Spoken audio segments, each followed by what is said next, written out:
अकेलापन और एकांत निश्चय ही समानार्थी दिखने वाले हैं, पर समानार्थी हैं नहीं। एकांत से ही व्यक्ति की पहचान होती है। हम एकांत में कैसे हैं, हमारी मन की स्थिति कैसी है, यही हमारे व्यक्तित्व की एक पहचान है। जीवन में एकांत के लिए अपने आप को एक साधना के पथ पर ले जाना पड़ता है।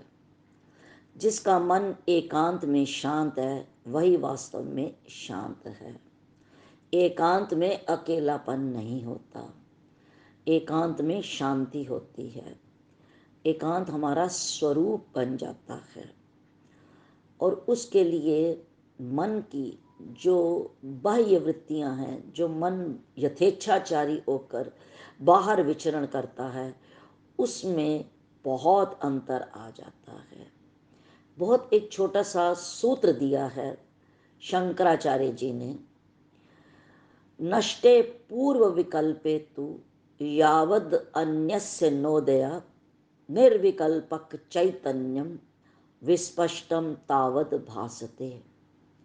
नष्टे पूर्व विकल्पे तु, पहला विकल्प नष्ट हो गया है।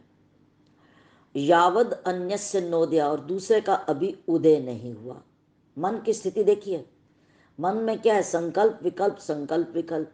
मन का लक्षण ही ये दिया गया, संकल्प विकल्पात्मकम सौम्य मना। हे सौम्य मन संकल्पात्मक है और विकल्पात्मक है।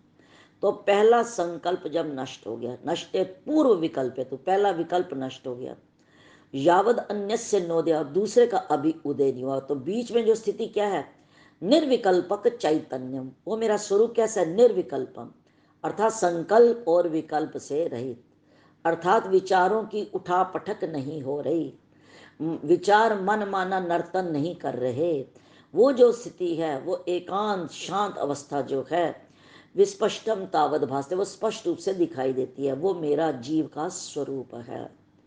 तो ये स्थिति जो आपने स्पष्ट की है निश्चय ही विचारणीय है। और जब एकांत में हमें सुख मिल जाता है तो फिर बाहर भटकने की आवश्यकता भी समाप्त हो जाती है। बाह्य निरुद्धे मनसा प्रसन्नता, मन बाहर से निरुद्ध हो गया, मन की मनमानी खत्म हो गई, तो मनसा प्रसन्नता, मन क्या हो गया, प्रसन्न। और मना प्रसादे परमात्मा दर्शनम, और जब मन प्रसन्न हो जाता है तो वही परमात्मा दर्शन है। प्रसन्न का अर्थ सिर्फ प्रसन्नता ही नहीं है, यहाँ प्रसन्न का अर्थ है स्वच्छ होना। मन स्वच्छ कब होगा, जब संकल्प और विकल्प की उठापटक खत्म हो जाएगी। यही मन की प्रसन्नता है, यही मन का एकांत होना है, यही मन का शांत होना है।